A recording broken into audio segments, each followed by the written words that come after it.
Alright, welcome to our lecture on Kickstarter vs Indiegogo. This is an epic battle between these two crowdfunding giants. The reason we are only comparing these two is because they are the biggest two platforms to help projects get funded through crowdfunding. There are over 2,000 platforms nowadays, so their competition out there is ripe. But today, we're just going to be comparing these two, so you can figure out which one is best for you. This is a big decision that could potentially make or break your campaign. So in this lecture, I'll go through the most important variables to consider and what you need to know about Kickstarter and Indiegogo to make sure you get it right the first time. Points you need to consider while choosing. So let's start with what your project is. If you have a tech-based product, you are pretty safe on both platforms, as they are the best performing and very validating. I would definitely lean towards Kickstarter if you have all the other boxes ticked below. If you have a non-tech product, Kickstarter would be great, but you have to make sure they will accept your project. Up to 30% of projects get denied because Kickstarter are extremely firm about what type of projects they accept. This means there are no projects on there that are unbelievable or skeptical, making it near impossible to create a false project or a scam, as some may say. This goes a long way to ease the minds of backers, as they have trusted Kickstarter to look long and hard into each project. As for Indiegogo, there are no rules really whatsoever, which means there is a lot of what the heck projects on there. Therefore, people do not see the same validity. Now, as the odds are favouring Kickstarter, you need to determine what you want from your campaign. Are you looking for mass funding? Well, Kickstarter has far more direct traffic and is normally around 4 times that of Indiegogo. Or are you looking for brand awareness? Both platforms will do this. Obviously, the larger traffic site, Kickstarter, will get you more brand awareness, but Indiegogo can spread this further around the world as more people use it from remote countries. Or are you looking to sell to retailers or wanting to sell in bulk? So this is a great benefit of Indiegogo. There is no limit on the amount of products an individual backer can get, so you can do retailer packages. This is where they look for bulk goods and is a great way to raise a large sum of money through only one perk. Kickstarter will not let you sell more than 10 products to one person. What the heck, I know. So who is your target market? Find your target market and do a little research into what other products are like yours on the platform. If you can't find any in the same category on Kickstarter, then they most likely will not take your product. They have very strict categories, and even if you have an amazing idea and it's its own category, they don't veer from their strict policy, unfortunately. Where will you be launching your product? Okay, this is a big deciding factor into which one you go for. If you are in the US and launching a campaign as a US citizen, you'll have no problem. If you are a non-US citizen and want to launch a product on Kickstarter from the US, it is near impossible. But we do know how to do that. It is a long process, so if you want us to talk you through it, we can. Just send us a quick email.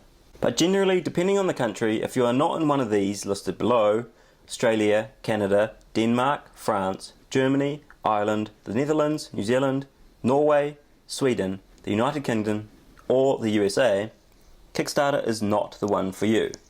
Indiegogo, on the other hand, has over 224 countries that it is available in, so that may be the best option. Now, how badly do you need the money? One of the main differences that they hold is that Kickstarter has only an all or nothing model, where if you don't get funded, you get nothing. This helps when getting backers to back you and your project as a whole, because at the end of the day, if you don't get funded, no one will see your product. So that gives it a bit more urgency. On the other hand, Indiegogo has an option for all or nothing and an option for flexible funding. This enables you to take whatever money is raised, even if your goal is not met. Tread with caution here, guys. Although this may sound great and no risk, it is actually quite a lot more risk if you do not have your finances sorted. Having this as your goal states that you will fulfill your backers with whatever you are offering them, even if your goal is not met.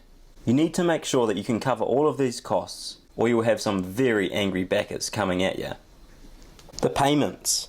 Kickstarter will take 5%, with another 3% going to the payment processor. Indiegogo will take 4%, with 3 to 5% payment processor. Unless you are doing flexible funding, as I talked about before. That will be a whopping 9% if you don't get funded, with 3 to 5% payment fee on top of that. This is also why you should tread carefully into the flexible funding. One thing that is a lot more favourable with Indiegogo in this regard is that you can sync your PayPal account with your project, which allows any backer the option to choose their own account to pay.